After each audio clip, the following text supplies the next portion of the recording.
Hi everybody, my name is Juanita Reyes Hipolito. I study a master's degree program and today I'm going to talk about assessment and testing. First of all, I'm going to start with summative assessment and how important are assessment in my classroom. I consider assessment important because they are an important part of teaching process. They give us information about our students' performance in the classroom. They help us to evaluate the progress in the learning and provide us useful feedback. Summative assessment evaluates learning effectiveness and at the end of the course, pass or adjustment of the learner's current performance with a passing or failing, while formative assessment aims to calculate the effectiveness of learning during the course in order to make future learning more effectively. In my classroom, I use hybrid assessment, but if I had to choose one assessment, I consider that formative assessment have more impact because it goes monitoring the process of the course. Then I consider it's important to differentiate among evaluation, assessment, and test, and to know which are the different types of each one. Evaluation is the learning process and includes material, methodology, syllabus, objectives, and course design. Test is only a formal assessment. An assessment measures the student's performance, involved instruments for checking student progress, diagnose problem, and give a feedback. The types considered are classified according to their time for application in summative at the end of the course and formative throughout the course. And considering how and who do it, it can be informal when it's done by teachers and in systematic observation from the skills, and formal when it's marked objectively for getting a job or a grade and can be external administered by the teacher in classes. Hybrid is when it's used a mix of assessment and self-assessment is when diagnostic the students their own problems and is done for the learner.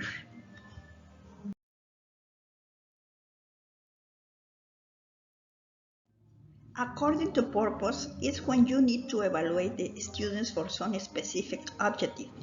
Before course are to know the learner's abilities. During course are placement tests to do homogeneous group, diagnostic tests to determine areas of weakness and strength, progress test for feedback the student's learning or choose a syllabus, and after course are tests for evaluate a course such as formal tests.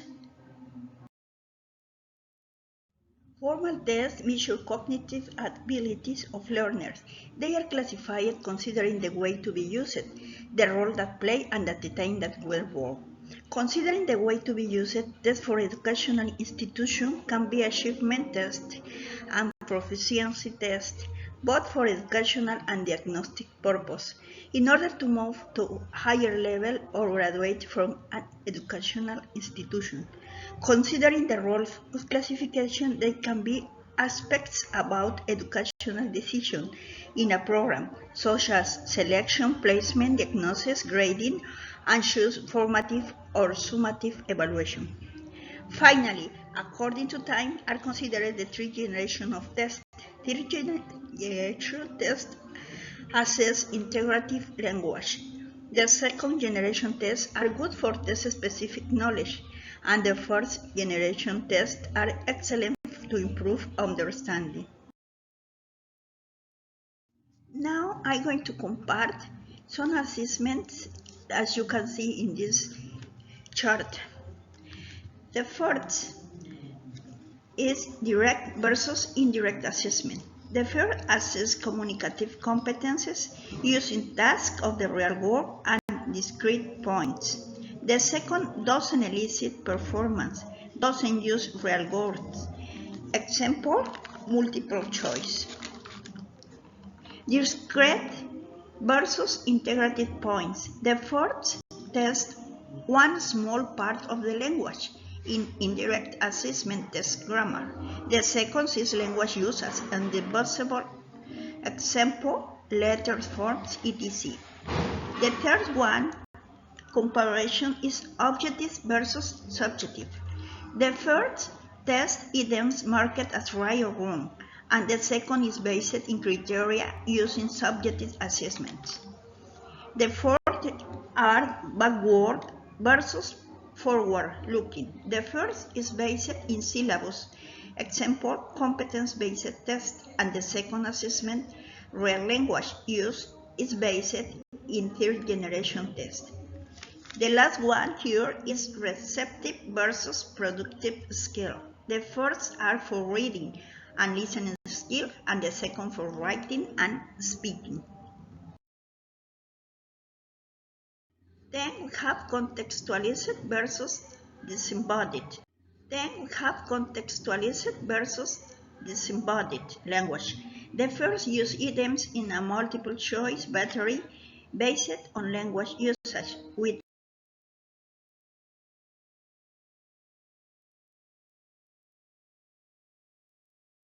the last one to compare is criterion referenced and non-referenced.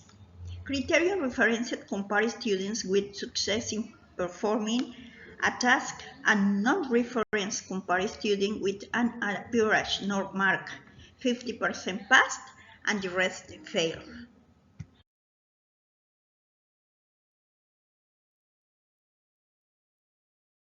Here we can see some desirable test characteristics. Those depend on testing purpose and the Here we can see some desirable test characteristics.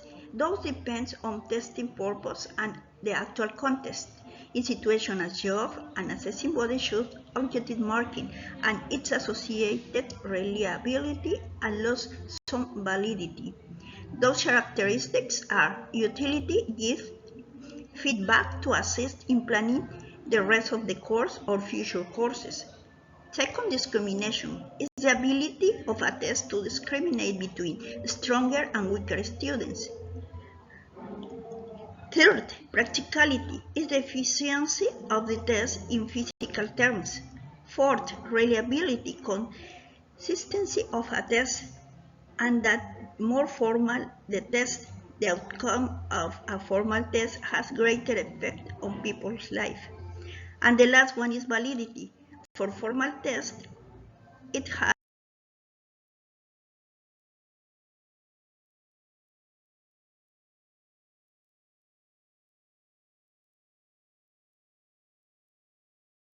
two main concepts in assessment.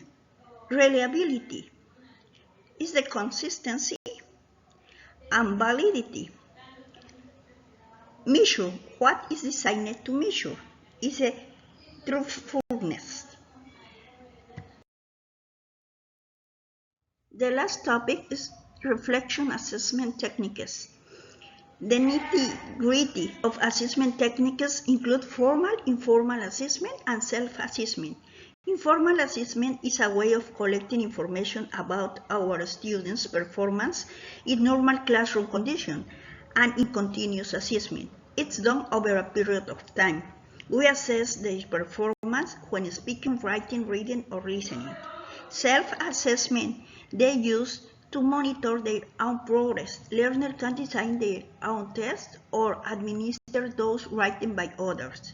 The third one is formal assessment, which is divided in objective test techniques and integrative techniques.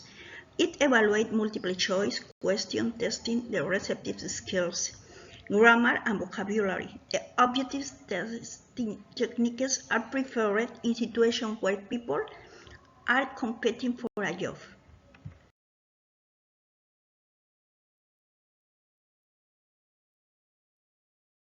As conclusion, I think that informal assessment is a good type of assessment to evaluate my students because I can get useful information about them every day. I can detect the problematic areas, skills problems, and behavior problems. With the result, I will be able to reinforce both skills But my assessment have to be completed with a formal assessment because I have to get a grade to my students. I think that this kind of course it's very useful for the teachers. For me, was very useful. I learned a lot. Thank you, teacher, for sharing your knowledge with us. Unfortunately, I didn't have the opportunity to listen your classes, but I listened the saved, and they was great. Thank you and wish you the best. Bye.